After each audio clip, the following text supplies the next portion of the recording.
Kita teruskan lagi topik firman Tuhan mengenai mengasihi Yesus. Mengasihi Yesus. Kita melihat lagi ciri-ciri dari anak Tuhan yang mengasihi Yesus. Ada tanda-tanda dari anak-anak Tuhan yang mengasihi Yesus. Apalagi kalau dia mengasihi Yesus dengan segenap rohnya, dengan segenap jiwanya, dan dengan segenap kekuatannya. Dengan segenap jiwa, saudaraku, yaitu dengan segenap pikiran kita selalu mengingat Yesus.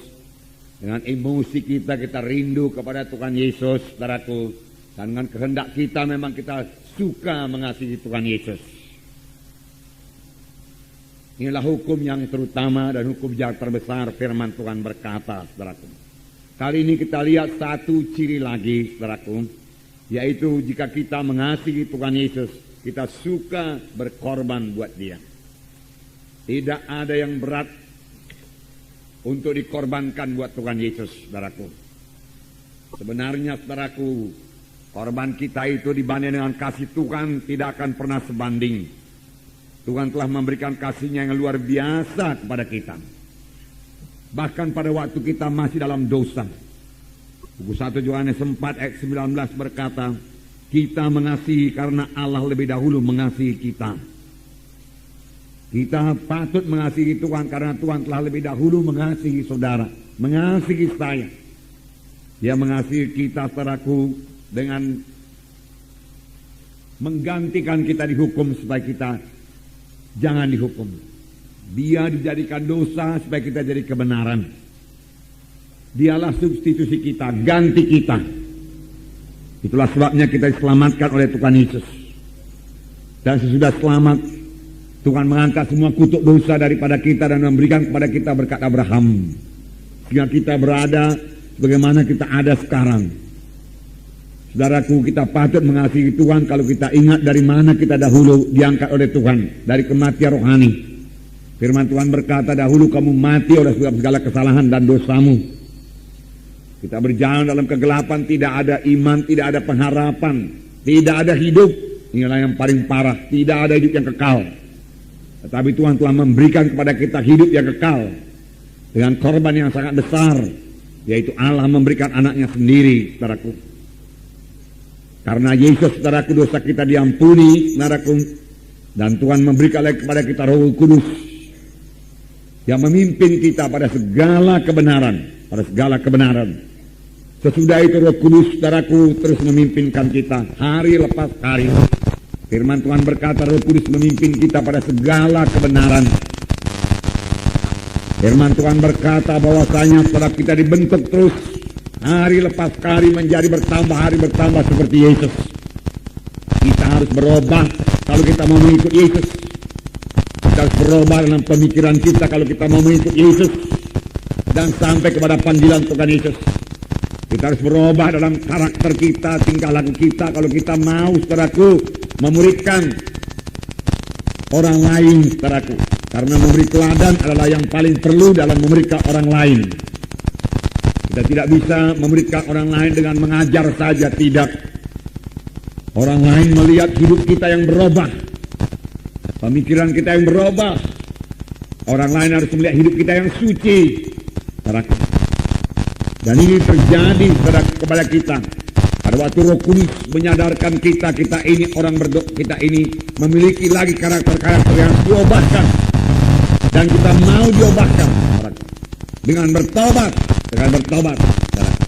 Jadi bertobat ini, saudaraku, bukan yang pada waktu kita menerima Yesus saja. Bertobat, saudaraku, kita laksanakan sepanjang kita di dunia ini.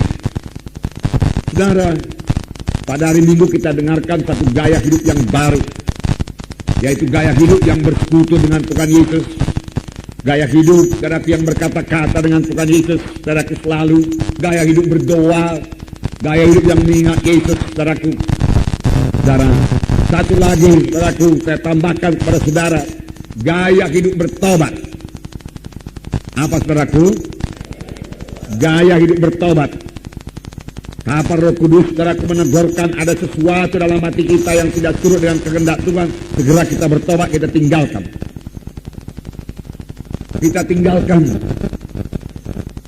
Bertobat bukan sekedar menyesal saja, menangis, saudaraku, tetapi tidak mau berubah. Bukan, saudaraku. Banyak, saudaraku, penjahat-penjahat, saudaraku, pencuri, perampok yang ditangkap oleh polisi, kemudian dimasukkan dalam penjara, dia menangis. Dia menyesal, bahkan dia menyesal. Tetapi dia sama sekali tidak mau meninggalkan, saudaraku, kejahatannya itu. Sesudah keluar dari penjara, dia kembali. Kalau ada kesempatan, dia kembali berbuat kejahatan. Saudaraku, yang diminta Tuhan daripada kita berubah. Berubah, itulah bertobat. Supaya kita, saudaraku, bisa dibentuk menjadi sama seperti Yesus. Tanpa kita mau berubah, saudaraku, tanpa kita mau bertobat sungguh-sungguh, saudara, dan tidak akan sampai kepada maksud Tuhan. Dan kita tidak bisa memuridkan, saudaraku. Karena memuridkan, saudaraku, perlu teladan. Karena saudara tentunya di kelompok sel itu memuridkan, saudara. Memuridkan itu, saudara, tidak cukup dengan mengajar saja. Tapi orang harus dapat membaca hidup saudara. Transparan. Kehidupan kita ini dilihat oleh kehidupan saudara sebagai pemimpin kelompok sel dilihat oleh anggota-anggota kelompok sel. Bahwasanya saudara sudah berubah, mengasihi Yesus, mengasihi dia, yaitu anggota-anggota kelompok sel saudara. Dinyatakan dalam pelayanan saudara kepada dia, perkunjungan saudara kalau dia tidak datang, saudaraku. Di situ dia melihat pada kedewasaan saudara, kasih saudara. Dan dia mau berubah menjadi seperti saudara.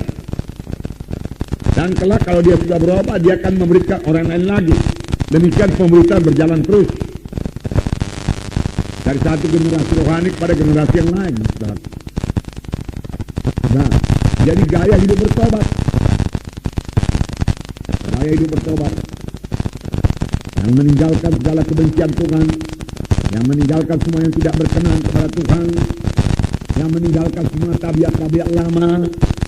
Yang tegurkan Tuhan kepada kita tinggalkan. Kita mau dengar nanti mengaku kekurangan kita, saudaraku. Kalau kita masih merasa diri kita benar, saudaraku, kita belum bisa bertobat. Kalau kita merasa diri kita lebih baik daripada yang lain, kita tidak bisa bertobat. Bertobatlah kamu sebab kerajaan surga sudah dekat. Di manakah Yohanes mengajar? Padang belantara, saudara baca. Dan orang-orang datang padang belantara untuk mengaku dosa dan bertobat dan dibaptis sungai Jordan. Saudara, dan ketika orang Farisi dan Saduki datang kepadanya, saudaraku, Yohanes Pembaptis berkata, keluarkanlah buah-buah yang berpadan dengan pertobatan. Karena orang Farisi ini orang yang sangat beragama. Dia mengatakan dirinya itu mematuhi hukum Taurat. Tetapi buahnya tidak ada. Buah pertobatan tidak kelihatan. Namanya saja, saudaraku, beragama. Saudara, agama Kristen tidak menyelamatkan, saudaraku. Gereja, saudaraku, tidak menyelamatkan. Yang menyelamatkan yaitu Tuhan Yesus. Amin, saudara. Siapa yang memiliki Yesus, saudaraku, percaya kepada Tuhan Yesus, dia akan diselamatkan. Dia beroleh hidup yang kekal.